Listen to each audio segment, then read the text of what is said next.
from a galaxy far, far away. And a bookshelf straight out of the 90s. From Thrawn to Dantooine. And everything in between. This is Legends Look Back. Good evening, everybody. Here we are, ready for Legends Look Back. As you can tell with the shelves. Oh, the shelves. No, other way. Shelves behind me. I've been packing up my Star Wars collection.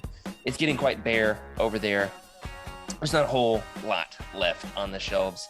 I, for some reason, started in the bottom right and was working my way up toward the top left. Started with like the Fate of the Jedi series and was working my way backward and then shifted over some, just for the decorations. But kind of a sad feeling to box up all the books. Now, I'd like some input from you guys tonight. I'm going to have my Star Wars collection boxed up for over a month. It's already mostly boxed up at this point. I'm going to be moving into the new house mid-January. Here's the question. For Christmas break, I'm going to have about 2 weeks there where I'm off work before I start my new job. Great time to read some Star Wars books. If you were me, what would you do? How many physical, actual Star Wars books should I pack in suitcases? Versus how much of this should I just go ahead and box them all up and put them in storage until the time is right? It's like a real dilemma. I really don't know what to do. What would you do, Freddie? That's one of those things where definitely having the Kindle, going the Emily route, having the Kindle on hand with any book available is very nice. But you definitely want at least one or two Truce of Bakuras by your side at all times. I'm not going to read Truce of Bakura, Freddie. I read it last year. I don't need to read it again this year. You reread it yearly, Freddie? Every year? Maybe every 2 years, maybe I'll get back into it. I'm on a 3-year hiatus right now, so I might dig back into that book. There's no way that's true. Didn't we do it early 2020? Legends Look Back. I read spots here and there, and it refreshes my memory, but I haven't done a full read through in a long time. Wait, for when we did Truce of Bakura, you didn't do a full read through? You fooled me, Freddie. I read the beginnings, I remember the middle, and I read the end just for just to remember. And then I tell you a few details along the way that you'd forgotten, so you've got genuine surprise on the show. See if you could do that. I love that. I'm discovering something about mine and Freddie's relationship. What other secrets has Freddie been keeping from me? Let me know in the chat. Let me know what you think. I do that pretty much with Dark Empire. Every 2 to 3 years, I reread it, and it gets better every time. I mean, it's aging really well. I got somebody a fun Dark Empire themed Christmas present, and it's not myself, so I can't tell you. We'll wait until we do the Utini Secret Santa thing. But my thought was, what would I want? And I got them that. So I love great way to give. Great way to give gifts. So what I have done at this particular point is I have put in the front pocket of my suitcase the Life Day collective, the one that Cavan just wrote, the like the short stories. Or is it George Mann? I'm talking about the holiday book with short stories in it. Yeah, it's got Wookiees on the cover. What's it called? The Life Day special. Anyway, yeah. I got it and been waiting because I wanted to read it over Christmas break. It came out in like September. It's way too early. So I've saved it, got it ready. Got Star Wars Insider, the Fiction Collection Volume 2 in there because it fits so nicely in the very top sleeve of a suitcase. You know what I mean? Mm-hmm. It's very thin, and also durable because it's a hardcover. Then I've got reading the Han Solo trilogy. I've got this bad boy here. I think it's going in a box because I've got it on Kindle as well. It's got some comics I'm reading. Reading some Power Rangers comics too, but it's very stressful. Right now I'm thinking 2 paperbacks. I'll take 2 paperbacks with me. But regardless of how many paperbacks I end up packing, very excited to have 2 weeks to read some Star Wars books. How about you guys? You going to try to get in over Christmas break? Freddie, there's no way you're going to read that copy of Truce of Bakura. I would love to, just to say I have, but I'd imagine I need some sort of ultra microscope to read that fine print. Does it legitimately have the text of the book inside? It does not. That would be interesting. I'm highly gullible, so legitimately Well, had to ask. I mean, Gullible. there is text on the book I'll that, believe that anything. you can read. Like, it is fairly clear. What's you like? can't- What do you think is a good estimate for how many books, how many Legends books, or like I would count a trade paperback of a comic, like a full story. How many do you think I can read over Christmas break? Like, You know I'm what? not working, totally off work for 2 weeks. You're moving. I'm moving, but this will be between moves. So like we're going to my to family's house for Christmas. All my stuff's going to be in storage, and then I start my job. So we're arriving January 23rd, December 23rd, and then I move January 2nd to start my new job. So Jared, I've got how many times have you moved in your life? Like, what's your expectation of how much time you'll actually have? all my stuff's gonna be in storage. Like it's everything's Okay. packed. I can't be packing anymore. I'm packing right now. Look at the boxes, Emily. Look at the boxes. All my stuff's gonna be in storage. I can't do anything. I'm gonna need Star Wars books to read. It's true. I'm also gonna build the table. So that's the thing. Ooh. Okay, Jared, I'm thinking Let's- 10 let's days. I think I see. can read a book a day. you think you can do a book A a day? I was book gonna a say, day? I was gonna it's say not- 5 no, books.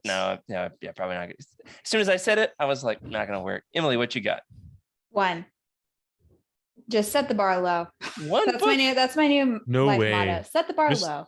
Jared here. Get one in, and then I just could pat see- yourself on the back. Any more than that? I could see about Yeah. one every other day. Every other day. I typically will take 3 days if I'm reading hardcore to read like a full Legends book. Wow. Yeah, like 100 pages a day, 300 pages. You're gonna have to run us through like a schedule of when you fit that in. I would love to know. Yeah, coming up Yeah. on the next episode of Legends Look Back, you'll get Yeah. Sounds good. full rundown, or maybe in like mid-January once I finally have a studio again and we can record a show. Mm.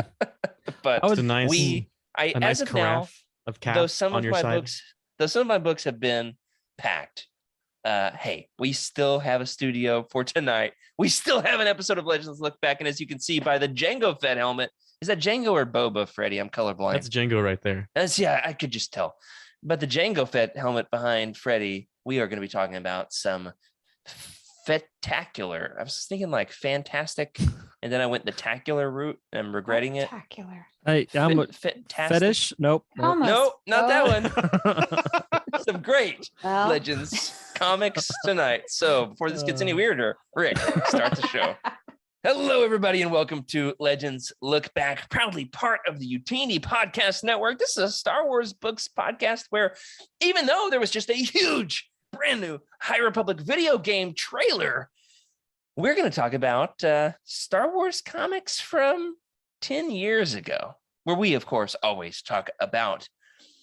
We celebrate our rich EU history as well as dive into lesser known Star Wars classics. I'm your host, Jared Mays, and I'm joined tonight by the biggest Fett fan in the galaxy himself, Freddie C. What do you mean there's dinosaurs in this book? is what Skuma said in the chat. If you're listening live, you will hang out with us. But Trusa Bakura, man, it's all over my tree. And you gave me some insight here. I might have to read it. I'm gonna read it this Christmas break for sure. Absolutely. Great. Full thing. Good for been a while. you. I'm not. You know who else is probably not, because he prefers to collect the books than read them. Rick Grace. How are you, Rick? It hurts. That hurts. I'm just gonna stop the show there. And yeah, I probably will not read Truce at Bakura this Christmas break, but it is on my list for sure. Freddie keeps hyping it, so I'm pretty excited about it. And I totally missed the High Republic game news, and I love the High Republic, so I'm gonna have to go watch that. Hopefully after the show, and not during the show. We'll see how our No, conversation- Rick, don't do it. I'm not watching the Steelers game, though it's live right now. So, Yeah. if I'm skipping that, you can skip this. Well, I'm also missing a hockey game, so if we kept making score here, then If we're keeping score, hockey has a lower score than football, so I win, right? You know who else wins just for being on the show? Emily Daybeck. How are you, Emily? I'm doing well. We are in full on holiday bake mode in my house. And the other night I told my husband I wanted to eat my weight in Christmas cookies. And so he kind of called me on it and calculated exactly how many cookies I would need to eat in order to eat my weight. So drop that number, drop your guess in the chat. And whoever gets the closest will get a shout out. This sounds Nice. dangerous, Emily. Isn't it a thing like you're never supposed to guess a woman's weight? Well, that's what it's a weight in cookies, not pounds. It's different. Yeah, it's different. A weight And in I'm cookies. pregnant, so like, who even knows how much I weigh? Yeah, there's two people, I'm right? thinking There's two. this could go one of two ways. One, we need to guess like an insanely high number of cookies. Mhm. After you. Because like in doing so, we're saying that you weigh very little, right? So it would hold on. I'm not good at math. Jared, you I'm should gonna read guess- your weight in books. I'll tell you what, books are heavy, man. Yeah. These Books are Legends heavier. hardcovers. Yeah. Some of those I reference books, cannot- man, they're weighty. If y'all could have seen my pre-show setup, hopefully my butt wasn't up against the camera. I'm sure Emily saw it. We were here early. I was trying to push my boxes of books around my room, and I could not lift them. I had to just like do this thing. They're heavy, very heavy. I'm gonna say 1,000 Christmas cookies. 1,000. How many eat 1,000. your weight? Hmm. Any Emily, other your face is guesses? getting red. Are you getting uncomfortable with this? No, my husband joined the chat, which I thought was hilarious. So he's Nice. he's here. He can tell you his answer. I won't be offended no matter what the guess is. You can drop like 20,000 cookies. Doesn't matter. Won't offend me. While you, 1138. Skooma Joe says, While you guys are guessing, that reminded me of a story. I've had to go to the doctor just for a few like checkups, like every couple of weeks for something, and they always have to weigh you in, and it's one of those good old manual move the little counterweight, but they always lowball it, and so I finally just started just setting it at the right starting point for them because I'm so offended whenever they keep bumping it up. I'm like, no, here you go. That reminds me And- of that scene in Heavyweights. oh, Yeah. where He's like, get on the scale. Get off the scale. Yeah. So, Emily, let me ask you a question here. Sure. What kind of cookie are we talking about? Yeah, that's an interesting question. So Sugar cookies, right? It's the only way to go for holidays. we figured most cookies are on the lighter side. So we're calculating based on about an ounce per cookie. Okay. This I is don't know what serious the math. metric for- This I'm is not sure how very much- serious. A cookie actually weighs, but I'll go with an ounce. That sounds. Freddie that only sounds eats good. lean meats. Fit like that. His martial arts. right. I What's do funny, like my Emily- ginger snaps. What's funny, Emily, is you've already told me the number, Yeah. and I'm so selfish that I forgot it instantly Oh, it's because okay. it wasn't It's a about weird me. number. Yeah. Well, y'all are all very flattering. We've got 1138, 755, and 864. Currently, Skooma Joe is closest to accurate. It was like 2,080 cookies that I need to eat in Nice. order to eat my weight. So I will keep you updated on the progress as I continue to bake and consume my weight in Christmas delight. Right now, in my house, we're trying to eat all the food in our house before we move. Because, Ah. like, Food. what are we gonna do? Yeah. We don't want to throw it away. We only have one more trash day till the move. That's how I'm counting. One more trash day. So eating a lot of weird stuff. It's all that stuff that's been in our house for years that we have specifically For avoided eating. years. Yes. Yeah, years, Freddie. Years. Pinto beans. Absolutely. Well, tonight we are not going to be doing any more small talk, getting right down to business. No more cookie counting. No more book packing talking. We're going straight to the good stuff. We are talking tonight about and I wish I could hold up a copy, but I bought digital because, trying to be savvy like that instead of accumulating more things in my house before I move. We are talking about the brand new Omnibus just recently released on November 9th from Marvel Comics, collecting exclusively Dark Horse comics. Because Legends, am I right? This is the Boba Fett Blood Ties Omnibus. We are doing a roundtable discussion right here live on the show. This is, of course, kind of an interesting book because it's not quite the Marvel Epic Collection that they've been doing. Am I right on this, Freddie? You keep up with the Epic Collections? Yeah. I This one try doesn't say to. Epic Collection, does it? I honestly don't even know if it says Epic Collection. But I try to keep up with them. The thing is that they are quite hefty, and they are not hefty, but it's just more space, right? It's more space that I need in my bookshelf. And that's a very limited resource. You read these mostly digitally at this point, right? Yeah, I have a lot of I would say I have a majority of Legends comics at this point. So when an omnibus comes, I'm just like, okay, is there anything I don't have? And in most cases, I have it all already. So I try not to double collect those, because if it's going to be a collection of that sort, like an omnibus, it's Yeah. got to be like the John Jackson Miller, right? Like Yeah, the beautiful hardcovers. Yeah. hardcover, exactly. Statement pieces, something that you can get autographed and just have on your shelf and just think like, I never have to read it, but just looking at it makes me happy. Yeah, read them in a read the library copy. That way, if it gets messed up, no big deal. Yeah. But you got to save your collectible copy. I've been looking at. Should I tell? I'm thinking about getting myself something with some of the like move money. Like gonna profit a little bit on this house. Have a little bit. I'm gonna expand my collection in some ways next year. I found a like rare exclusive Dark Empire that I didn't know existed. It's like a collectible signed by the author, slit cover edition. It is sleek. We'll see. I don't know. I Nice. decided. I feel like you and I are collecting the Legends, the rarity of Legends things, right? Which was, I think, the first purchase on the show was the hat, the N64. That Shadows of the Empire hat is rad, Shadows- man. Yeah. Yeah, and then we've got a rare Dark Empire. Let's That's see. right. Who else We're gonna can have to find us get- some interesting things out there? Emily's a minimalist, so we're gonna have to get her only like the 13-pound omnibuy, right? Exclusively, goodness. just so they're extra heavy for the move. Yeah. Absolutely. Well, this particular omnibus, I don't think qualifies as a Legends Epic collection, so it's kind of a unique book. So I'm excited to get talking about it. Yeah. Freddie, tell us what is inside this. So it's called the Blood Ties Omnibus, but it doesn't just have blood ties, right? No, it doesn't have blood ties. It has a good amount of content. It has here. blood ties, but it has more than blood ties. Exactly. So it collects blood ties from 2010, which is a four issue run, and then they've got blood ties Boba Fett is Dead, which was published in 2012, and that's also a 4-issue run.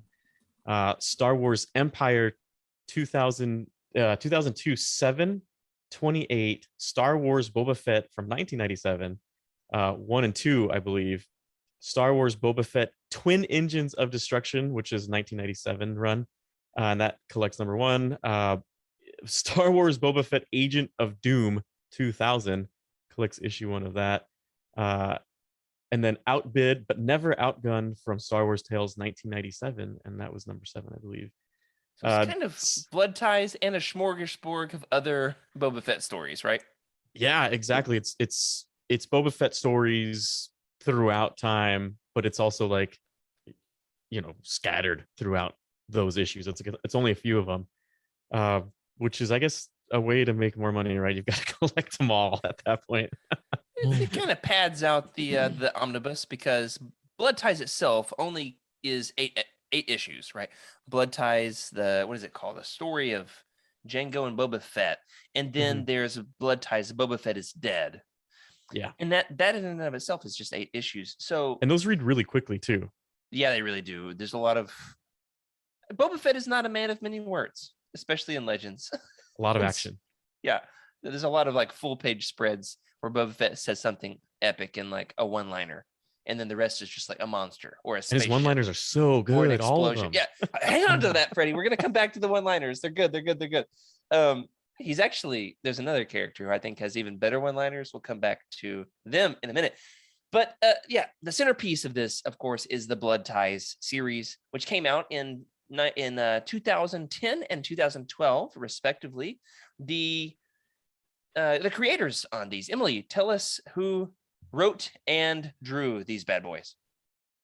The cover is by Tommy Lee Edwards, and it was originally the cover for Empire 28. The stories themselves are written by Tom Taylor. The art is by Chris Scalf, and the cover artist is also Chris Scalf. Chris Scalf, guys, come on. Tell us about Chris Scalf, Freddie. I know nothing. Well, okay, so Chris Scalf is primarily a digital artist, and his art is very, very obvious. Just like, I'm trying to think. Cam Kennedy, because he's also got art in this book. Cam Kennedy, yeah, Cam Kennedy has a very, very particular style, and it's very obvious as well. And Chris Scalf, it's very digital, and I've worked with like programs like Procreate and a couple other things on my iPad, just doing some digital art, and you can just see it. It's really obvious, and I have an example later on. We can go through it if you'd like, but I have an example of how you can tell that he uses a lot of different styles of art and leaves a lot of his trace marks in his comics, and you can kind of see like his quick outlines of like the slave one, and the filling in and the smudging of his finger with some of the artwork, and it's super interesting, honestly. Like if you look at it closely. Yeah, well, let's come back to that. That's Yeah. interesting. It's certainly iconic, and I don't know that I loved all of it. I liked some of it a lot, and some more of it I was like, oh, I don't know about that, but it's interesting, and I liked it. It's a bold choice for sure. Now, I do want to say about the art that what I appreciate is that the cover artist is the same as the interiors. A lot of times you'll have a different cover artist, which gives a false perception of what's going to be in the book, and then the stuff in the book isn't as good. Am I right? I'd agree with that, actually.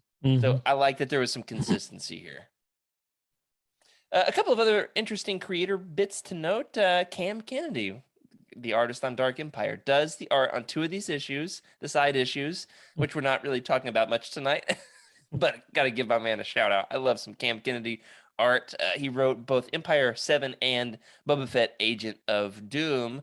Agent of Doom, also written by one of the great Legends comics writers of all time, John Ostrander. So very cool. One thing I've actually looked into, Freddie, is getting Cam Kennedy to do a custom Boba Fett piece for me. He sells them on his website. I mean, like, that'd be pretty cool, wouldn't it? That would be pretty awesome, honestly. I actually almost ordered it for you for Christmas. So I was kind of just gauging your reaction to see, see what you would think. Sounds awesome. I feel like he'd need to say something really goofy if it was going to be to you, right? Like, Legends Look Back is a wicked rad podcast, but Wicked rad. it's not something that Boba Fett would ever say. Well, I'm very excited about this. Emily, you said that that you never read this before, right? I haven't. This is actually my first comic. I think the last comic I read was like some Spider-Man thing I got from the library in high school. So this is my first Star Wars comic, definitely the first one in a very, very long time. So it was a different style for sure. And I loved how fast it went. And I'm not really sure how else, like, because it is my first, I guess I don't have anything to compare it to. So We'll get there. Yeah. Yeah, we'll get there. Now, somebody in the Discord last week said it is the very best Legends comic of all time. And I don't know if I'm there, but with that in mind, I was like, somebody loves this that much. I can't believe it. That's cool. And I've read it maybe 3-4 times at this point. Liked it a lot this time. Is it all because that one person said it's the best ever? Maybe. I don't know. Was that person me? Maybe. Wait, was that you, Freddie? I'm gonna have to go back and look now. How about you, Rick? Have you read this before? No, this is my first time. And I don't have, I'm trying to think. I surely have read some other Legends. Yeah, I've read other Legends comics, but I think I've read probably more canon. But I'm still new to comics all around. Like, I've barely read, I don't know, maybe 2 dozen or 3 dozen titles. So I'm still there's so much to read, so much to get caught up on, but I definitely did like this one and I'm excited to talk about it.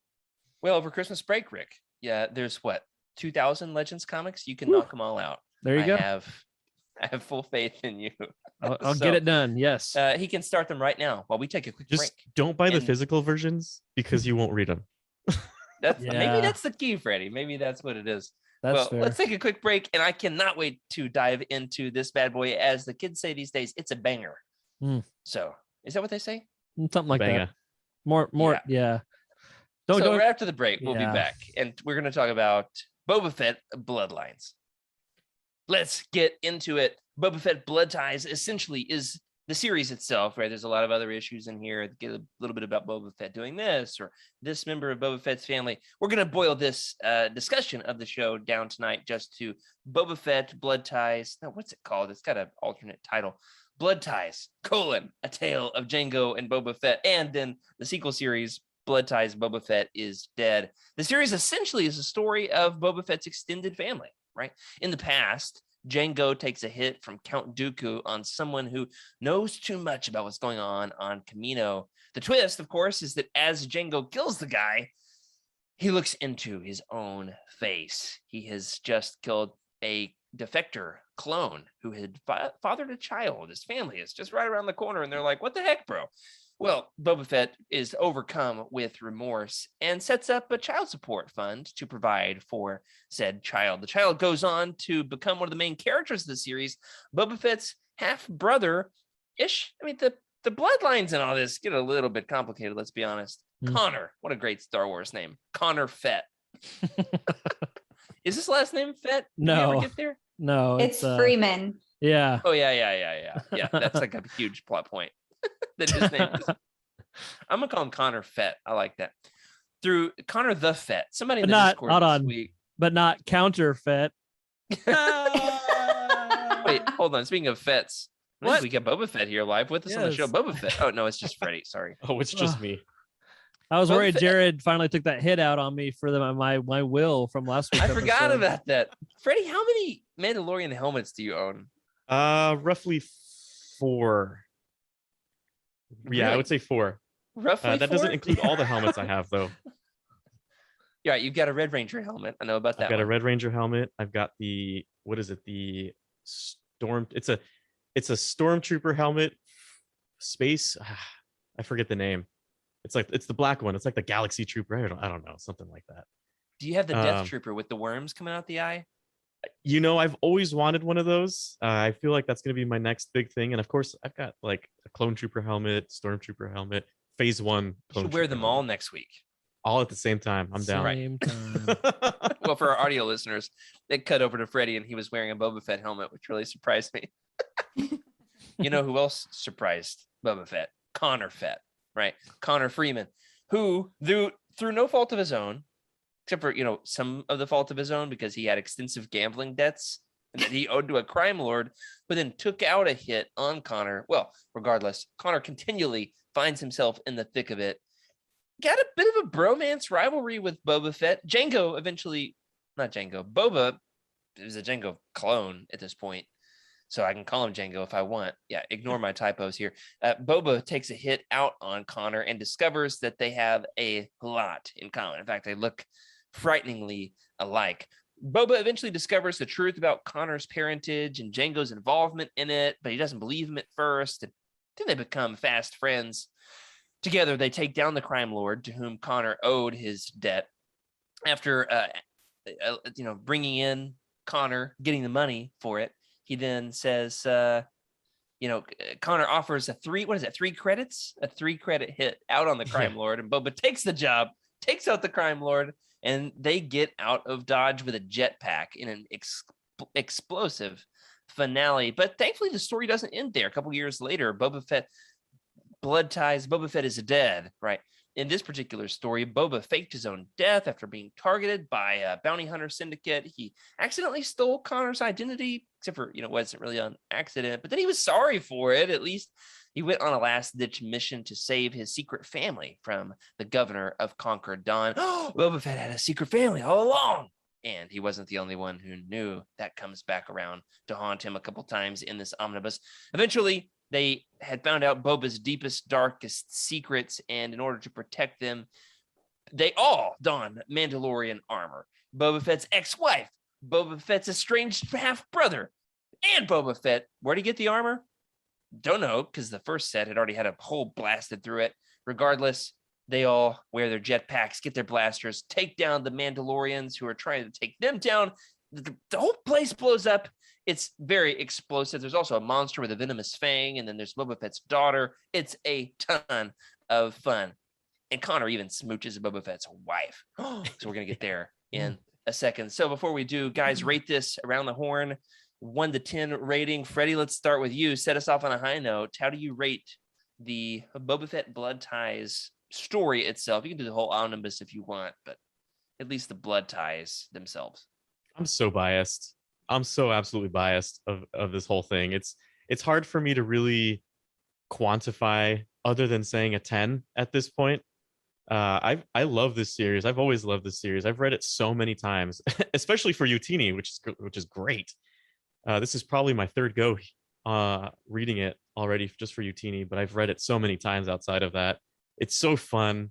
It's so much action. I mean, you can just see it in the pages. The way Chris Scalf, he doesn't even put in a lot of move lines, but it just looks like movement, which is crazy to me.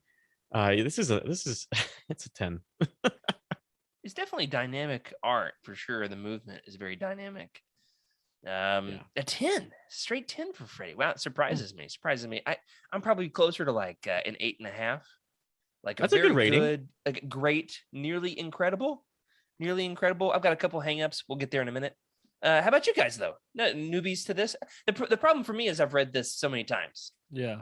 It's one that's easy to return to. It's a quick read. I read this thing exclusively over the last couple of weeks, sitting in the parent pickup line to pick up my daughter from school. Nice. I'd get about an issue per day. So 8 days took about a week and a half. Let's start with you, Rick. What's your rating here? Man, it was a really good story. I would probably give it probably about an 8, 7 or 8, somewhere in there. There's other stories I've read that I think were more important for what I was going on, like what I was really into. But this one I think is definitely going to stick with me. And so I think the longer I go, I might revisit the score and push it a little higher.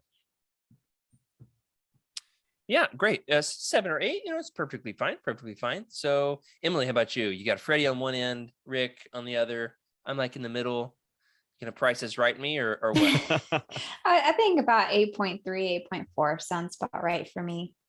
It was really good. I don't know that much about Boba Fett. I haven't read a ton about him, so I really enjoyed learning more about his character. And I was pleasantly surprised at how quickly the comics went by. Like you just can like fly through these. So that was really nice. I didn't have to, not have to, but like it just didn't take me a very long time to get a lot of information. And the art was really beautiful. So 8.4. When we ask you to read a book for the podcast, sometimes it's like, oh, homework. I've got to read this whole thing. And I procrastinated it. So I've got 2 days to read 430 pages. Sometimes there's no audiobook, and there's no audiobooks for most comics. There are for some, specifically Dark Empire has audio dramas, as does Tales of the Jedi. I need to check those out. Yeah. It's good stuff. Drastically underrated. But this especially is nice when you're like, oh no, I've got a podcast this week. I should probably start. And it only takes like an hour or two to read all 8 issues. That is very nice for sure. There's so much in what you said, Emily, that I want to come back to, but let's talk about the characters. First and foremost, before we get to Boba, we got to start with his dad. Can we call him dad? He does. It's weird, the relationship. Let's be honest. Django, in fact, the very first issue, the first arc is titled A Tale of Django and Boba Fett. So it comes out swinging by saying this is as much about Django as it is about Boba. And that really works. It really works, doesn't it? However, Django does something very questionable right off the top, doesn't he? The very first scene in the entire series is he straps a jetpack to young Boba and sends him through the Ballyreg. Ballyreg? You kind of like swallow the Y, right? Ballyreg? Balrog. I don't know. Roll your R. Balrog. That's the one where they can't pass, right? Yes. And then we turn white, come out with a horse. This is, you don't come out with a horse, you come out with a venomous fang that's like the size of a small child. He sends him careening through, and he comes out and he says, what, Freddie? Like, what, Dad, why'd you do that to me? And he says, you'll never have fear again because you faced the most fearsome thing in the galaxy. Mm. Do you think it's really the most fearsome thing in the galaxy? I mean, Sarlaccs are pretty fearsome, but in terms of absolute physical brutality, it's right up there. It's probably bigger than a Rancor. It'll probably destroy a Rancor, that thing. Now that's what I want, is like a prison match between a Ballyreg and a Rancor. Isn't there a Rancor in this series? I think there's a Rancor. There is, yeah. Mm-hmm. Easily dispatched. There's the pitch for the series. It's got Boba Fett and a Rancor. Mic drop. That's all you need to know. Am I right? Yeah. I mean, there's a lot. There's a lot that goes on. There is so few. Yeah. There you go. There's the Ballyreg. It looks more like a Pokemon than it does a Star Wars character, doesn't it? No, it's totally Blue Eyes White That's a Dragon. good point. Blue Eyes White Dragon.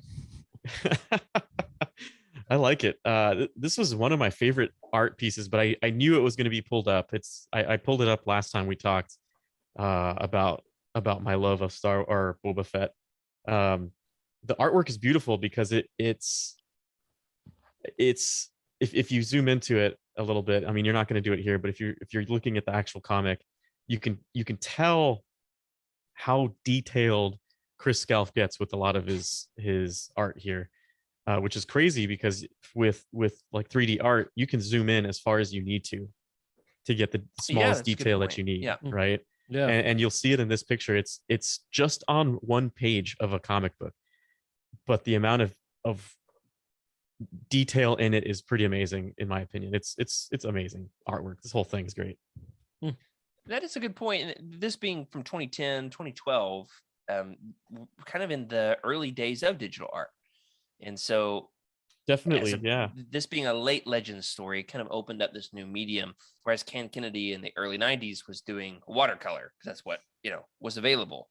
That and cave drawings. Some of his other art was just like etched on the inside of caves with stones. Holocrons. Yeah. Holocrons. That's too old, Freddie. That's a long time ago in a galaxy far, far away. But how about Django's parenting style here? Django's kind of put up on the pedestal in this series. It's like he's the one that we want to be like. He's the one we want to impress. Emily, as a parent, with another one on the way, what would you think about strapping a jetpack to your kid and sending them through a monster cave? It was a terrible decision. I've heard worse ideas. What in the world? Yes.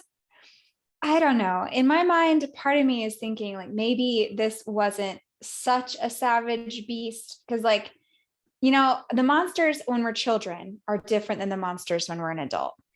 And so I'm torn between thinking like Django really did believe in Boba that much that he could defeat the actual scariest thing in the whole universe. Or is it the scariest thing in Boba's universe? And therefore it was just like a psychological trick to where now he's no longer afraid. That's a great point, Emily. That I love redeems that. it, for sure. Yeah. Like, what if it's not actually a dangerous monster? Well, I'm sure it was dangerous, but like, is it really the scariest thing in the world? Or is that just like a trick to get you to think that you're invincible? How old is Boba here? That's a good question. Maybe I 9? think he's like 12 10? years old or something like that, or Oh, maybe. I've got like 3 ranges of kids: toddlers, kids, and teenagers. Mm-hmm. I think he's a kid. like a He's a kid. Yeah, he's in the kid range. He's too young. Like if he was a teenager, sure. But like the other problem is Django died when Boba was pretty young. So Shout out to Mace. he had to be Am I right? pretty young. Yeah. I would say my view of this is a little different than that, in that Django understands who he is and what he's capable of and what he was capable of. And I think he's like, this is my clone. I'm going to let him learn how I learned. I know he's going to be fine. I was fine. That's how I saw it, at least. It's different, right? Because he is a clone. That is different. That's an excellent point. Yeah. I think my take on this, I'm a city boy, but my kids, we no joke got a letter in the mail from the state that said, "Congratulations on your new Texans," when they were born. And so my kids are Texans. That's hilarious. And out here, rodeos are very common. And so mixing up with animals that can harm you and cause like lifelong injuries is pretty normal. And there's kids my son's age who are like already getting like prizes and prize money from rodeos. And so maybe this is just the Mandalorian rodeo, and this is, just a, what do you call it? Like a rite of passage kind of thing where, culturally he is toughened for this. And so it's nothing, we see it as a dramatic step, but it's totally normal in the rest of the context for Django's parenting. Who knows what other rough things he already had gone through. I'm sure he knew how to handle a blaster from 2 months old or something. Now, in universe, your explanation makes sense, Rick, because in The Mandalorian, now I realize we're crossing the streams here with canon. Right. The Mandalorian, he says, guns are my religion. And then, and then I'm going somewhere else with this, but my kid is screaming upstairs and it's driving me insane. Guns are my religion. Where else am I going? What'd you say, Rick? Your new Texans? New So Texans, close. Rite of Passage, Rodeo, Rodeo. I'm almost there. Wild Yeah, I don't remember. Animals. Yeah, I don't know. Prize money. It Prize did make money. me wonder. So, like, when he brought up the Mandalorian and he has that like really drawn out scene with the Mudhorn, but then this Ballyrag seems a lot fiercer than the Mudhorn. And it's like Boba just kind of like zings in and zings back out like it wasn't a big deal at all. So now I'm like, okay, so what's his name? What's the Mandalorian's character from the TV show? What's the character's name? Din, Din? I Yeah, think. great Ken? Star Wars name, Din. Yeah. Din. Well, it just makes me question how strong he really was, because like if this is what a 9-year-old Boba is capable of, then why did it take Well, this is been Legends. so They're long? superheroic. That's true. Yeah. It's That's true. true. That's And it true. is comic books. Like I And was just surprised that there wasn't any action in the cave. You just see like good luck, and then Yeah. he just zings out with the tube Yeah. afterwards. That's kind of pretty comic cool. book, right? Though, like Yeah, they've only got so many panels to work with, and they're like, That's well, true. we can't really show this, so we'll just assume he he obviously wins.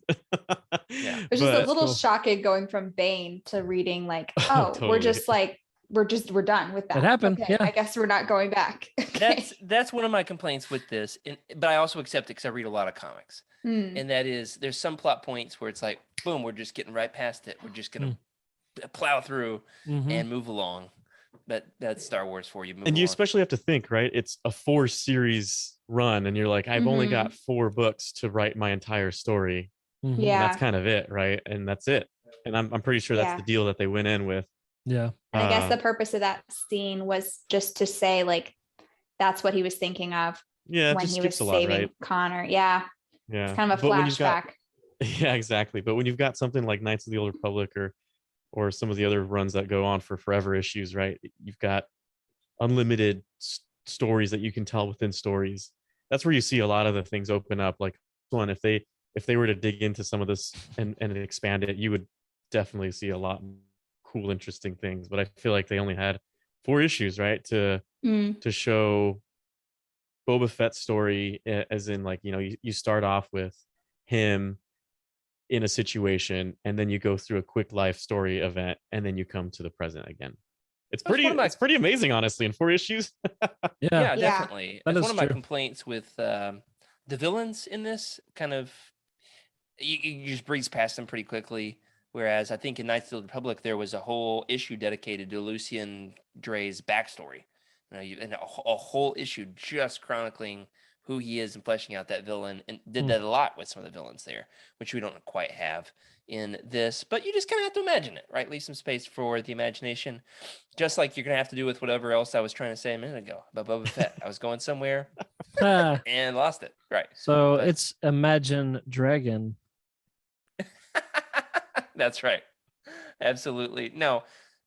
In this, speaking of terrible decisions, like Rick's pun there, in this, Django kills, his clone brother, defector there, but then has a stipend, right? This child support that he has that he's paying for Connor all throughout his youth and helps him to grow up. As a man, right, as a character, does the child support in any way make up for Django having killed Connor's father, in your opinion? Why are is you this laughing, even a Rick? What's- question? what? No, I mean, like, it's just like, of course not. Redeeming to a certain extent, isn't it? I mean, you didn't know those kids who come from like a divorced family, and like the dad who sends them like Xboxes every year or something to try to earn their love. Like, that's what it sounds like to me. It just like try to earn the love or move it along, or it's fine, I'll just throw some money at it. So no, of course not. Like It was more of recompense for his great egregious error. yeah, I think he could have just, slowed down. I know that's not really the bounty hunter way of, figuring out the context. That's what makes it difficult, and he had a hard life to live. But Yeah. no, it doesn't make up for it. Not at all. Emily, you're on Rick's side here. I'm kind of like, of a different opinion. I mean, obviously it doesn't replace his father. Like nothing can do that. But I think that given the circumstances, I was pleasantly surprised that he did anything at all. Right. So That's fair, yeah. it shows that he had a heart. And he had an honor code that he was adhering to, but it doesn't replace the father. That's the thing, is we Jango Fett's a villain. Yeah. And so some of these stories go to kind of make him an anti-hero. A lot of the comics do. Mm-hmm. He's a villain who then you kind of learn has his own heart of gold, and you root for them, right, Freddie? It's just a job, Yeah. It's not personal. right? It's not personal, and that's exactly, you have to imagine like the line of work that Django is in, where he was, how he was raised as a warrior. You know, it's a different kind of thing, right? And that probably exists honestly in this world that we don't even know about or think about. But we're talking about a massive Star Wars universe where you have some massive evil, but you also have people who are independently working to try to dispatch whoever that enemy of that person is, and it's just a job. And especially if you think about it, he can't let what did he name, what was his name, Freeman? Freeman, yeah. Connor. Yeah, you can't let him go because the look who dad. gave you the job, The right? dad, yeah. Count Dooku gave you the job. you can't really mess this one up. It's kind of the end of you and your son, Boba, or clone, however you want to see it. And it's just it's just a job in the end, and there's absolutely nothing personal. It's a job. I have to do what I got to do, and that's his vision of it. And in reality, though, right, that is pretty villainous, because getting paid to dispatch somebody for price, like for money, right, at the highest dollar, that's the job. There's really nothing ethical about that. Well, I just found out last week that they're real life bounty hunters. So there's that. Yeah. Yeah. Hey, so Freddie, after all that, will you blink twice if you're secretly a bounty hunter and not an engineer? I did get a little scared. Yeah. That laugh was a little long there, buddy. Definitely not a bounty hunter. He owns a lot of helmets. Said he? like a bounty hunter. That's true. Definitely not a bounty hunter. Well, you know who is a bounty hunter? Boba Fett. Boba Fett does follow in his father's footsteps. Yeah, that's the worst segue I've ever had. It does follow in his father's footsteps, even repaints the armor, or maybe has multiple suits of armor. I think they hint at that in this particular series. Boba Fett is famous for looking cool and kicking butt. He's got a lot of weapons, including a jetpack and a flamethrower. And the original toy, it was like rocket launching, and then it was a choking hazard. So then they got rid of it, but still has a jetpack, regardless of if it shoots rockets. Totally shoots rockets in this series, so that's cool. However, there's an awesome montage in around page 77 in the story of all of Boba Fett's different weapons. Right, he's got like blasters and little wrist rockets, and he's got the big one on the back and the flamethrowers. Let's go around the horn here, and I'd like your take on which is the best weapon, in your opinion, in Boba Fett's arsenal. Emily, let's start with you. Oh, you got something there, Rick? Go ahead. I just wanted to toss it over to Freddie for a second. That's beautiful. He's looking for the weapons in the helmet. Yeah, there? trying to find him. Yep, sorry. I like it. All right, Emily, coming to you. I'm First going to pick. take the stance that the best offense is a good defense. I think it's his armor, personally, because like you can't focus on like taking an offensive position unless you're properly defended. So I think without his armor, he would not have made it to have to be able to use the other weapons. That's fair. He's got a tremendous number of hits that he takes in this series that he bounces back from. But then there's the whole thing in Boba Fett is Dead, where like, he puts his armor on the guy that he had killed, and then he shoots him out on the jetpack. Yeah. I was reading that part to my toddler because she wanted to know what I was reading. And then I was like, this is getting a little violent. I was like, hey, so he just put the dead body inside the armor and shot him up out of the hole in the jetpack. And let's finish this later. I put it away. Moving right along. Yeah, so the jetpack obviously would be an obvious answer. But I might say his one-liners. He does have a lot of quips here. A lot of quips. Very quippy Boba in this series. We'll come back to one-liners in a minute. Freddie, what's the best weapon in his arsenal in your opinion? You know, I actually had a dream that I was Boba Fett Not not surprised. too long ago. And Because you're a bounty hunter. this is I remember waking up thinking, oh my goodness, I finished the dream. How cool is that? And I was just using a whip and just getting people, bringing them, beating them up. And I was whatever I was doing. It was nuts. Does he But have a whip? surprisingly, he does have a whip. He does have a whip. Yeah. I don't know if it has any like a sharp edge on it, but I do know he's got a whip. Isn't it like the tether fiber that cord. shoots out of his wrist? Yeah, the fiber cord. His gauntlet? The fiber Okay. cord. Yeah. But one of my favorite images, because I have a couple of them, I'll show you. This is actually my favorite weapon, and I, for the longest time, didn't really consider it a weapon. You could pull it up, Rick. It's. Let me see. I might have to look up this number here, but it is the jetpack. It's your kind of last form of defense. Your massive form of defense. I mean, you've got a whole missile on your back. I can't remember the picture, the number. Yeah. There you go. Yeah, I love that. He just kind There of you leans go. over and shoots the rocket down the alleyway. Yeah, there you go. Just shoots that rocket down the alleyway. First of all, great, beautiful art. Mm-hmm. But I mean, it's like if you really need to get rid of something or create a distraction or do any major damage, you have the ability to do that. And I think that's pretty interesting. Those have got to be expensive though to replace those rockets. Surely. I'm imagining the recoil would just like shoot you back and Yeah. fall flat on your face unless you're Boba Fett. Or you could use the jetpack as like reverse thrust, like you do an airplane when you land. Oh yeah. You could use that as like a counter reaction of the missile. That went Yeah. right over my head, just like a jetpack. Yeah. Rick, had you weighed in on this one yet? No. Yeah, I had a hard time trying to narrow it down to one. They had a bunch of cool ones. I think that in real life, I would want the mini concussion rocket launcher. That would just be really helpful as a school bus driver. Whenever cars run past my stop sign, I'll just give them a little warning shot across their front.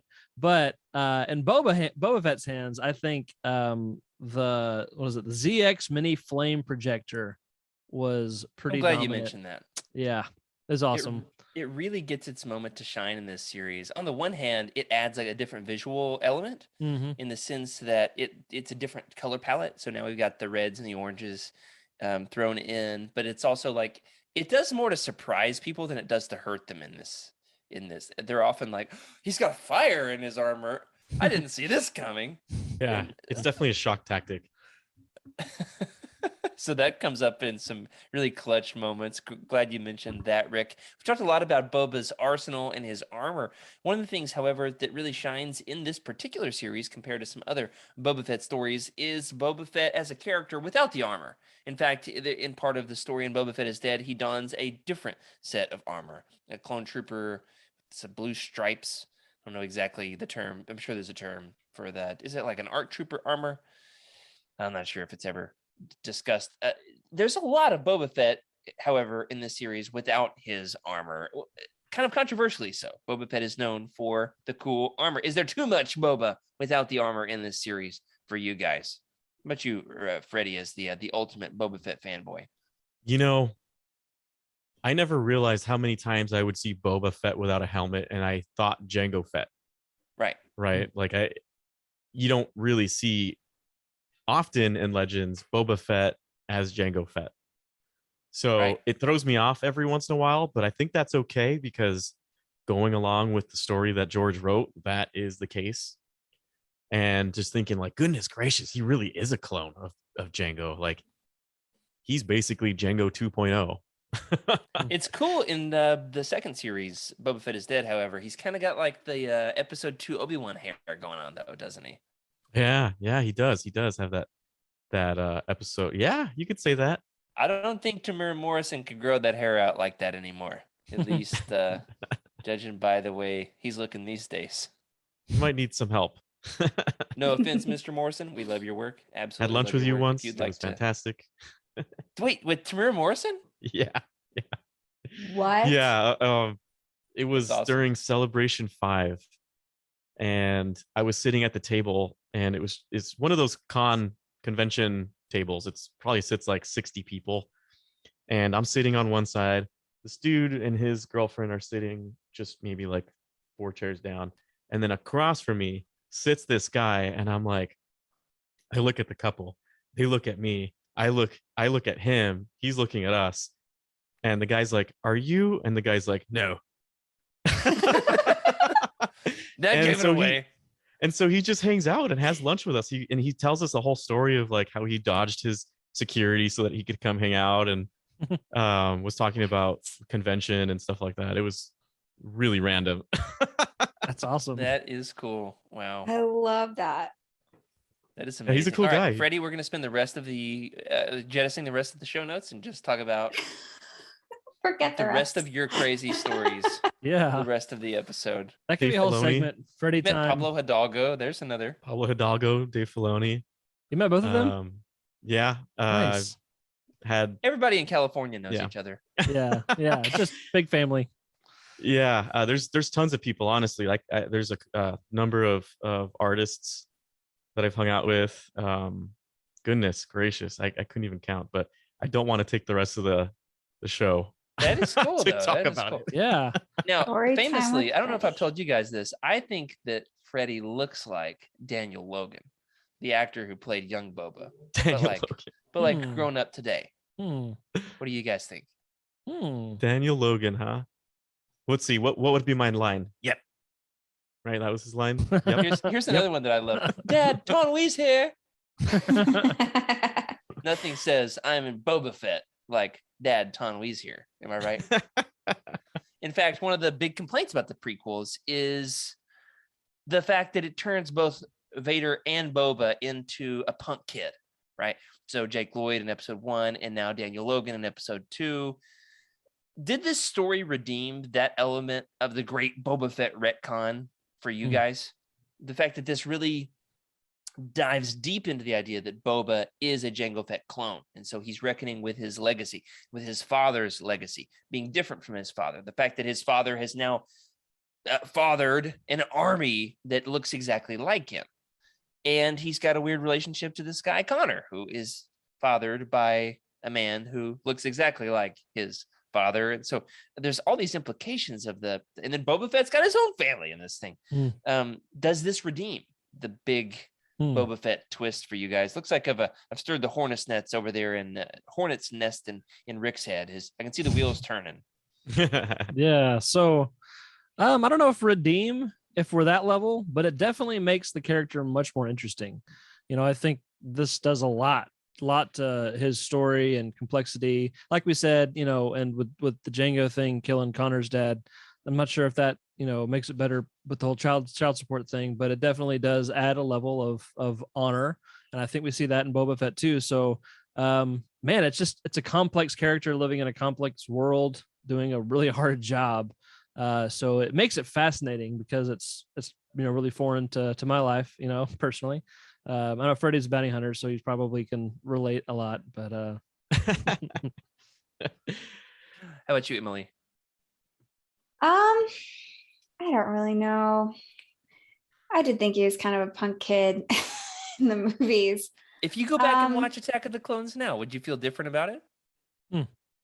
Knowing that Django just sent him into the Ballyrick thing by himself, yeah, probably. I'll have to rewatch it. I'll get back to you. there definitely we is will a anxiously await Emily's Attack of the Clones report. yeah. I'm noticing that there's a lot of orphaned boys in Star Wars. Oh, You know? yeah. Definitely a theme. One of the tropes. Yeah. For sure. What about you, Orphans. Freddie? What's your take? Well, I guess my Boba Fett has been retconned so many times because of new developments and the original Boba Fett was just a bounty hunter, nothing crazy, right? He was just a bounty hunter.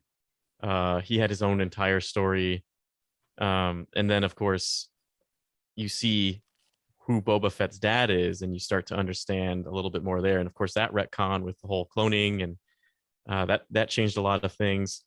And then you've got Boba Fett in the Clone Wars cartoons, right? And he has he's a punk there, but he's also hanging around some pretty intense bounty hunters at I believe it's by his dad's wish. I mean, he's got like Bosk, Aura Singh, a couple others just hanging around him. He's learning from like the best. So he is definitely Jango Fett, taught by Jango Fett, also taught by other bounty hunters. So he is definitely Jango Fett 2.0.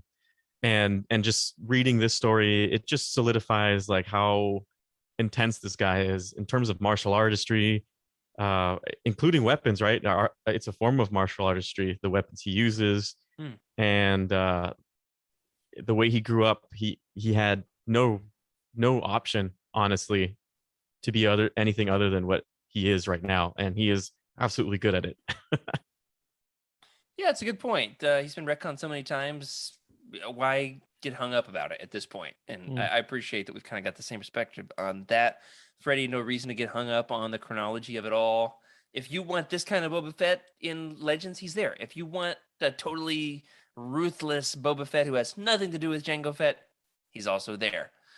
If you want Boba Fett who's not actually Boba Fett in Boba Fett's armor, but we didn't know it at the time because it was a retcon, he's there. There's all kinds of Boba's Fett. Hot dog Boba Fett, we got it. Every single kind. One of the big wrinkles, though, however, is regarding Boba Fett's love life. We get to know Cintas Vel, who is a bounty hunter. Who the initial little prologue story, what was that one called? It was, I've got it here in the notes somewhere. I'm talking about, right? Oh, Outbid but Never Outgunned from 1997. Introduces Cintas Vel. Kind of shows that they've got a bit of a history, and they've got this hologram of a family photo of them together. I love that Boba Fett's in his armor in that photo. Because at that point you would never have him out of the armor, and they've got a checkered past together as well. I did kind of feel a little bit like she was borderline walking line between really being a formidable, fearsome bounty hunter versus also kind of falling into that trope. It's not her fault, it's the writer's fault, of being the love interest who then has to be rescued by the male. Emily, as our female voice on the team, do you think this fell too much into that trope, or was she a fearsome bounty hunter in her own right? Did she stand on her own enough, or did it kind of fall into that pitfall?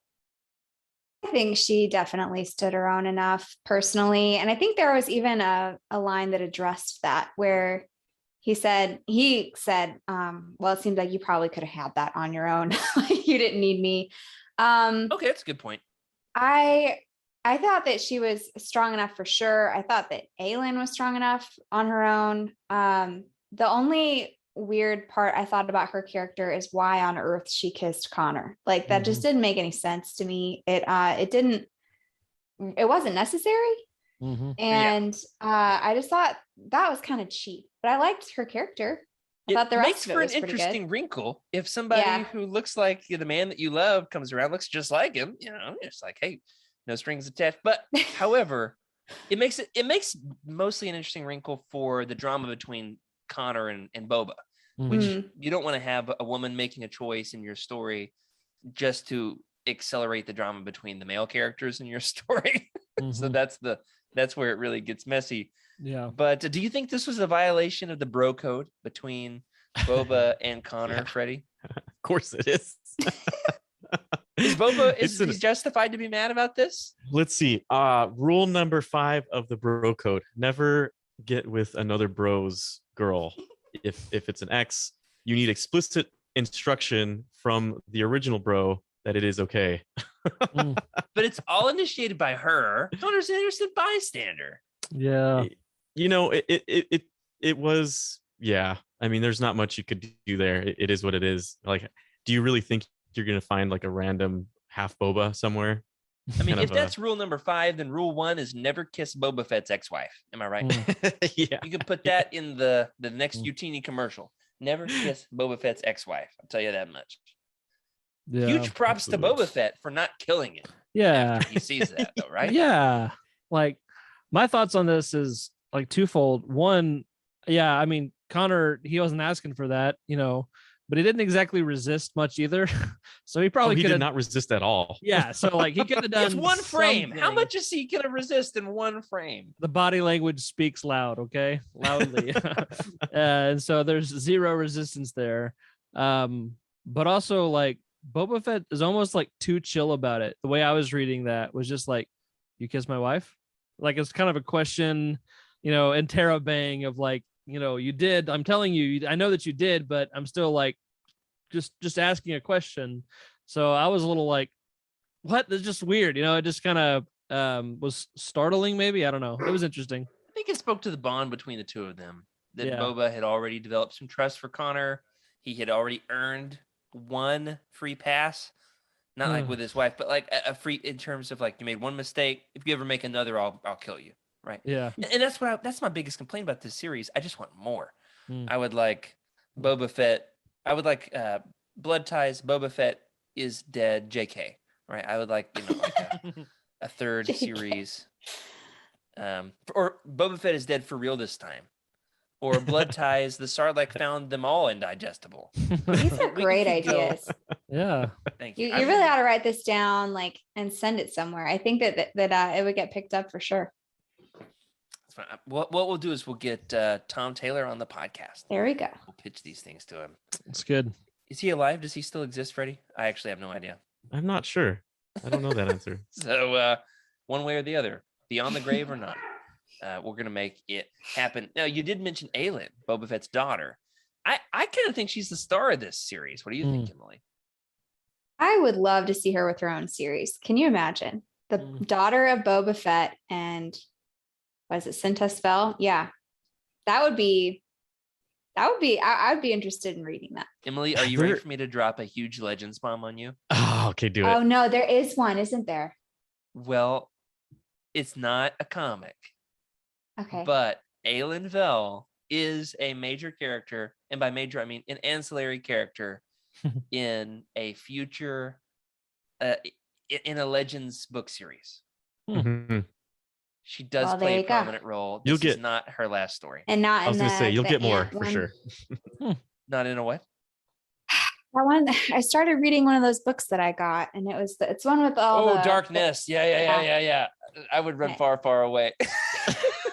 And then once you got in there, run farther. That's my problem. Is apparently I just have the garbage books. So like, Legacy maybe I of had the a Force. It's Legacy of the Force. In Legacy of the Force, Legacy of the Force. Okay. which is famously one of Corey's favorite series. But Mhm. Okay. first, you need to read the entire Thrawn trilogy. He's got one more of those to read. You need to read I the do. entire Jedi Academy trilogy, I, Jedi, the Hand of Thrawn duology, then the entire New Jedi Order. And those are just the books. We're not even counting the comics. So in 5 years, Okay. Emily, you will be... Yeah. Don't forget who Aelin Vel is. She does come back around. Before we wrap up tonight, guys, let's just do a few more of the overarching questions, and then we will be done. Freddie, you talked about the artwork. Why is it that Boba Fett lends himself so well to comics as a medium?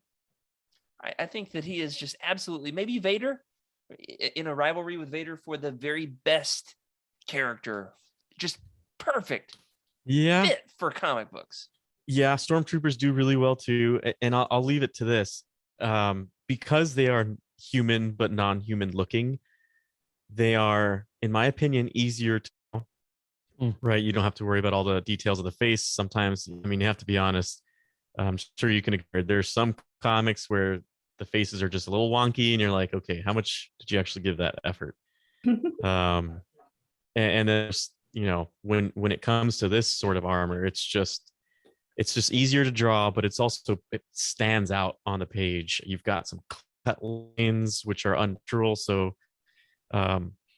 it's just very obvious that he's just some soldier, right? Like, even if to take yourself back when Boba Fett was first featured, even in that artwork, he's something different, something intense, almost robotic. Yeah. So I'm excited for yeah, us to fun. get into more comics as we go, just to see how well. Yeah, I think we got to get Emily to read Dark Empire pretty soon. I mean, Boba Fett's got a great role in that one.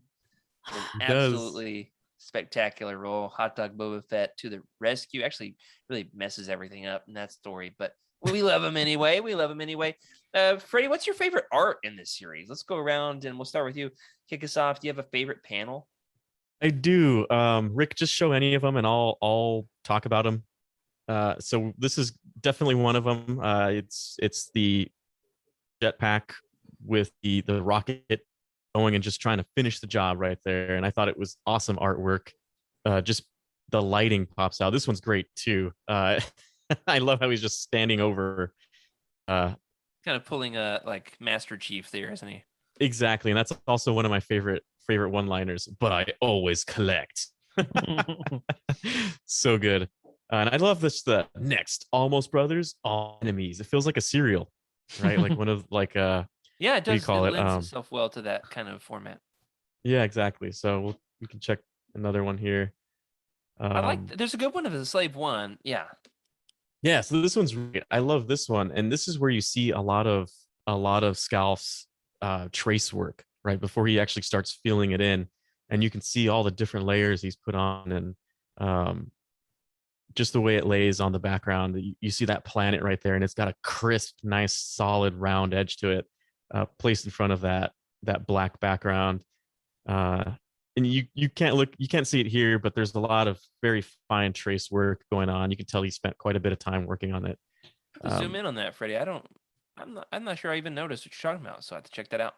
Yeah, and you can window too, how it's a bit shaded in. You can see like he would use his finger to do like the virtual smudge on it as well. Oh, okay. Yeah, pretty interesting artwork. Definitely one of my favorites. Yeah, sorry if my I'm taking art anybody's critique there. is like my favorite art is much simpler. It's like there's a shot where both Aelin and Conrad. That's not right. Connor.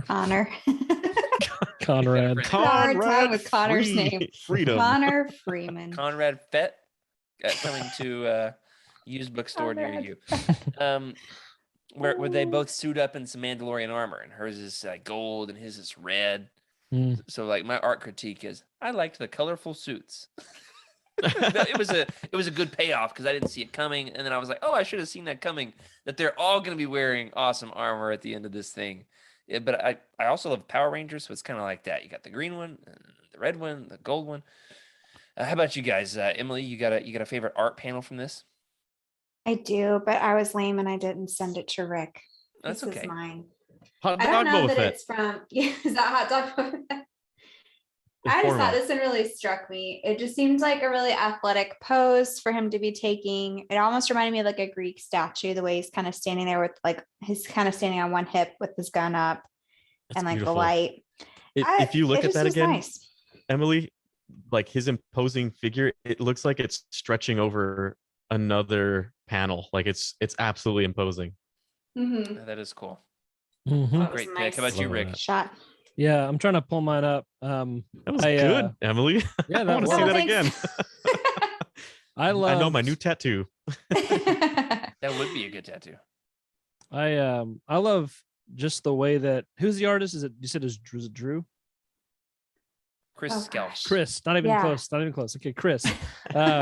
He does a great job with contrasting colors, and like there's pages and pages where like he's got these dark blues with the bright oranges. Yes. And Oh I yeah, just, that was really nice. I love how all of these came out. So I don't know if I could pick one.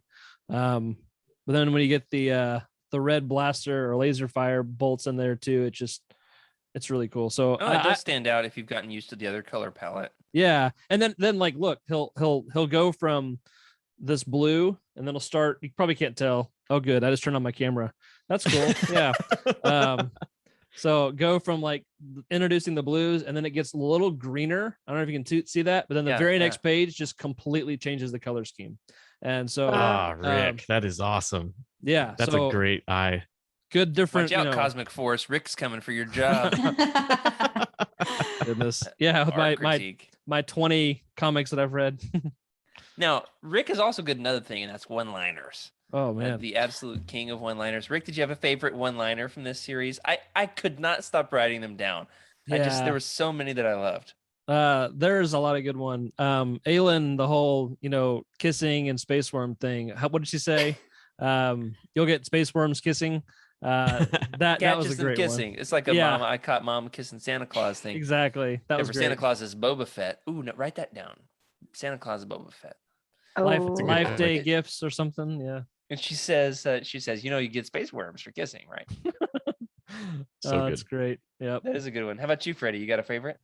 I really like the gosh, I think it's towards the end of Boba Fett, the fourth one, when or is it the second one? I forget.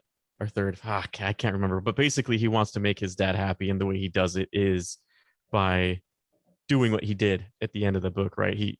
He's given his old man one last, I guess, happy moment. I don't know, dedicating it to him or something. I like that one the most because it was, he didn't say many words. It was, I can't remember even what it was at this point, but it was Yeah. very simple, and that was it. And there was just a lot of moments happening around that you could just feel like how he must have felt under the helmet when he was doing all of what he did. So more of a meaningful one than a funny one. Yeah. How about you, Emily? I can't say that I have a favorite right now because this is my first comic. I'm really just trying to absorb. So like there were a Nothing wrong with lot. And maybe I think Django's line about the fear, but like that's not a Boba Fett line. So that's not as cool. No, I'd say the best one liner of the whole comic. Yeah. I thought Definitely. that was a pretty That was- poignant yeah. moment. That is a good one. It It is- was. it I is mean, well written. it starts the series. Yeah. That's true. That's the tone for sure. I'm really torn between when Connor says like, "Oh, there's a League of Bounty Hunters." That's the worst idea I've ever heard. He keeps That's saying a it over good and over. one. It really got me. And That the was a fact that good it's one. like a recurring joke that kept coming back to it. Somebody's like, "A League of Bounty Hunters," and then Connor, who's in Yeah. handcuffs with a lightsaber to his throat, is like, "It's pretty bad, right? It's pretty dumb." Yeah. And then think- I liked it when in the end they said your entire hit squad was taken out by a little girl. That Yes. one was good. It was That very really good. sharp. That was very pointed and like, I want you to know that your entire squad was taken out by a little girl. What do you think Connor's name is really Connor Fett or Connor Solo? He's Or- kind of Han Solo. Han especially- He did count. He little struck schleppy. me as that. Yeah. Han Fett? Well, what's fun is in Legends, Yeah. Boba Fett and Han Solo have quite the rivalry.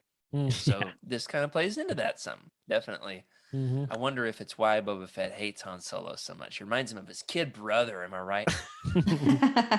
Well, as we close out, I just want to say we do have a big Boba Fett show coming out in just a few weeks, right? December 29th is the debut of the book of Boba Fett. We've just read a book about Boba Fett. Is there anything you would like to see adapted from the Blood Ties Omnibus into the book of Boba Fett? I think personally, I'd kind of like to see something regarding Boba Fett having like a deep, dark secret that's from his past that somebody discovers and he's got to do something about it. However, that's kind of what Hawkeye is about right now. So yeah, you can just kind of re-roll it and stick in some Boba Fett armor and it'll work, right? How about you guys? Hmm. I want to see how he escapes the Sarlacc. Like, I mean, come on. Yeah. I it's a just don't no-brainer. get that. I'm like, I'm still new. I tried Wikipediaing it, and it was just overwhelming. There's so It much happens information. multiple times in Legends, Emily. Multiple Okay. times. Mhm. Well, It's I in want to see both- that. It cuts to me in my head is in my hands. It's Yeah. in both Tales from the Tales of the Bounty Hunters or Tales from Jabba's Hmm. Palace. It's in one of those. Okay. And it's also in the War of the Bounty Hunters trilogy, the Bounty Hunter Wars trilogy. It's in both of those. Hmm. Freddie, correct me if I'm wrong here. Doesn't he get swallowed again and have to escape a second time? If that's not the most 2 Legends thing you've ever times. heard. Yeah. I think that happens. That's funny. I think so. Wow. I'm trying to go back and think of when he got swallowed again, but that's the thing that I absolutely would like to see, because we all know he went in there. They Mm. have to show us how he got out, or they Exactly. might never do it, right? Yeah. And I see that point for sure, but I'd also like some new Boba Fett things. I don't even know how to describe it. Just things that I don't know already, right? That's Hmm. the part that makes me very happy, because I feel like I know quite a bit. Mhm. And I wouldn't mind if they retconned him again and made him a completely different type of character. Hmm. But Well, you're You know, in I luck, feel like- Freddie. It's a new show right around the corner. yeah, and it's by Disney, so they can do whatever they want. Mm-hmm. So we'll see how it goes. I want some Legends homages, and here you are, like, no, make it new, keep it fresh. I'm like, no, give me nostalgia. Kill the old. Yeah. How about you? Let the past die. How about you, Rick? Yes. So we close out here. Are you Man. on my side or Freddie's? Actually different route entirely, but I like both of y'all's answers. So whatever happens to be good. But I was thinking more just the tech, wanting to know more about his yes. weapons. That we got to see some with the Mandalorian, like that show and Mando's armor there and his different gadgets. But gadgets, man, show me more about this crafting that these Mandalorians and the armor that they have. So something like that, And this comic was cool, showcasing a few of those off, but let's be more creative and do some crazy gadgets. That'd be fun.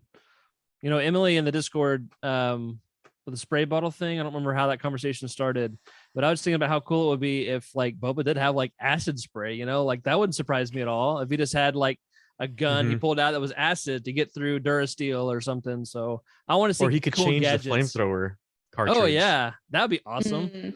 That's what I'm like talking a about. bolt Stuff like action? that. Yeah. Nice. I'm on then- that. I like that. Or if he gets them Go, like go, confused gadget once. acid. Yes, that would be awesome. Best idea I've ever had next to Santa Claus Boba Fett is bolt action flamethrowers. Yes. And on that note, that does it for this week. Thanks for joining us for Legends Look Back. Thanks to our incredible patrons for your support. We love making this show. Glad that you are along for the ride. Special thank you to Cheryl Pill, Patrick Ortiz, Carl Sander, OK Indar, JG Karas on our Jedi High Council, as well as Elizabeth Cloutier, Jason Mitchell, Sally and Chris Eilerson, Freddie C., Earl Q., and Matt Billington on our Alliance High Command for your amazing support. Special thank you to Rick, Freddie, and Emily for podcasting with me. We're going to be back next week with an all-new show. Got a bit of a break coming up after that as I'm relocating studios, but we do have some fun bonus content planned for those off weeks. We will not leave you legendsless over the holidays. Don't you worry. Remember, of course, if you are watching this episode or listening in your earbuds, please throw us a review, give us a like, however it is that you're listening to or watching the show, whatever you can do to help us keep the lights on and help other people find the show would be much appreciated. If you'd like your thoughts around the show, you can email us at legendslookback@utini.com. You can send us a message in the Legends Look Back Discord channel. You can leave a comment on this episode on YouTube, or you can find us on Twitter at Legends Look Back or at Jared Q. Mays or Freddie. At Wake Up Freddy. You can contact Rick At Rick_Grace. or even Emily. At Darth Daybeck. Wonderful. If you're looking to buy some of these books, such as this brand new, all new, brand spanking, we don't even know how it smells yet, Freddie. I read it digitally. This brand new Boba Fett Blood Ties Omnibus. You can go on over to utini.com, type it in the search bar, go to that new release page, and click the Amazon link in the profile, and you can, of course, have your own copy showing up at your doorstep or your digital doorstep. Whichever doorstep, it still gives us a few cents to help keep the lights on. Remember, everybody, after you've done that, you can let us know what you think and leave us a little review. And in the meantime, regardless of what you think, please keep the Utini fan code and be a force for positivity in the fandom. Until next week, may the force be with you. This is a Utini broadcast.